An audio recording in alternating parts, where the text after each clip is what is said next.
അങ്ങനെ ഏറെ നാളത്തെ മലയാളികളുടെ കാത്തിരിപ്പിനൊടുവിൽ ബിഗ് ബോസ് സീസൺ 7 തുടങ്ങിയിട്ടുണ്ട്. ബിഗ് ബോസോ അതെന്താ എന്നെ അവർ വിളിച്ചിട്ടേ ഇല്ല എന്ന് ആവർത്തിച്ച് കള്ളം പറഞ്ഞുകൊണ്ട് നമ്മുടെ രേണുസുതി ഇത്തവണയും താരമായി എന്നാണ് കേട്ടത്. രേണുവിൻ്റെ തള്ളലിൽ വാ പൊളിച്ചിരുന്നവരൊക്കെ ഒടുക്കം രേണുവിനെ ബിഗ് ബോസിൽ കണ്ടപ്പോൾ തകർന്ന് തരിപ്പണമായി എന്നാണ് കേട്ടത്.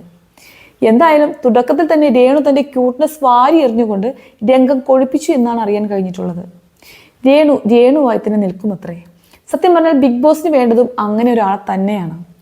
അതുകൊണ്ട് തന്നെ ജയം രേണുവിന് തന്നെയായിരിക്കുമെന്നാണ് പ്രേക്ഷകർ ഒന്നടങ്കം പറയുന്നത്. മറ്റൊരു കാര്യം, ഇവിടെയും രേണു കരിവാക്കിയിരിക്കുന്നത് മരിച്ചുപോയ കൊല്ലം സുധിയെ തന്നെയാണ് എന്നാണ്. സുധിച്ചേട്ടാ ഞാൻ വന്നു എന്നായിരുന്നു രേണു തൻ്റെ എൻട്രി സമയത്ത് പറഞ്ഞത്. മാത്രമല്ല സുധിച്ചേട്ടൻ്റെ ഓർമ്മകൾ കൂടെ നിൽക്കാൻ വേണ്ടി സുധിച്ചേട്ടൻ്റെ ട്രോളിയും പൊക്കിയാണ് രേണുവിൻ്റെ വരവ്.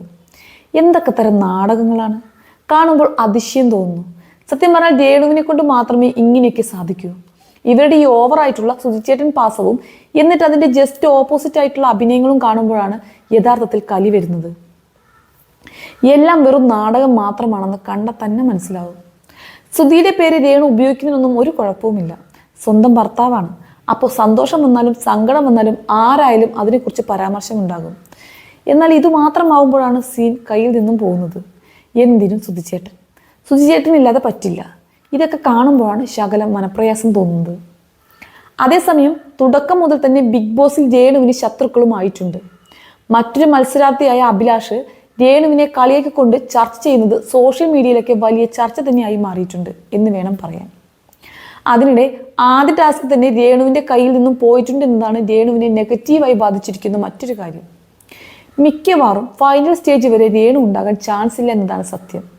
കാരണം രേഷ്മ പി തങ്കച്ചനെ ഇന്നീ കാണുന്ന രീതിയിലാക്കി മാറ്റിയത് അവരുടെ കൂടെ നിന്ന ആളുകളാണ്. അവർ മറ്റു കാര്യങ്ങളെക്കുറിച്ചൊന്നും ചിന്തിക്കാതെ രേണുവിന് വന്ന നെഗറ്റിവിറ്റിയെ പബ്ലിസിറ്റി ആക്കി മാറ്റി റീച്ച് കൂട്ടാൻ സഹായിച്ചു. അങ്ങനെയാണ് രേണു ഉയർന്നു വന്നത്. മാത്രമല്ല അവർക്ക് ആ സമയത്ത് പ്രതിയോഗികളും ഇല്ല. അവരുടെ റീൽസും മറ്റും കണ്ടാൽ തന്നെ ഇത് മനസ്സിലാവും. ഈ അടുത്ത് ഒരു റീൽസിൽ ഏതോ ആൽബത്തിൻ്റെ ബിഹൈൻഡ് ദ സീൻ കാണിക്കുമ്പോൾ കുഞ്ചാക്ക ബോബനും ശാലിനിയുമാണെന്നാണ് ഇവരെ പറയുന്നത്.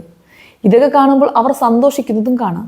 വെറും സന്തോഷമല്ല, അവർ അക്ഷരാർത്ഥത്തിൽ രോമാഞ്ചം കൊള്ളുക തന്നെയാണ്. ജഗദീഷ് അഭിനയിച്ച ഏപ്രിൽ ഫുൾ ആണ് ഇവരുടെ വീഡിയോസ് കാണുമ്പോൾ ഓർമ്മ വരാറുള്ളത്.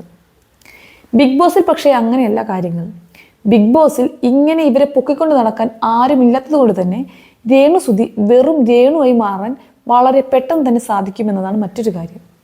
അതേസമയം പുറത്ത് ഇതിൻ്റെ പേരിൽ അവർക്ക് ഫാൻസ് കൂടുമെങ്കിലും അതിൻ്റെ വിവരങ്ങളും അവർക്ക് അറിയാനും കഴിയില്ല. ഇതൊക്കെ തന്നെ രേണുവിനെ മാനസികമായി പിടിച്ചു നിൽക്കാൻ വല്ലാതെ കഷ്ടപ്പെടുത്തു. അതുകൊണ്ട് തന്നെ അധികം താമസിയാതെ തന്നെ സുധിച്ചേട്ടാ ഞാൻ പോണു എന്നും പറഞ്ഞ് സൂട്ട് കേസ് പോലും എടുക്കാതെ അവർ ഓടുന്നത് നമുക്ക് കാണാൻ കഴിയും. അപ്പോൾ എന്താണ് ബിഗ് ബോസ് സീസൺ 7 കുറിച്ചുള്ള നിങ്ങളുടെ അഭിപ്രായം?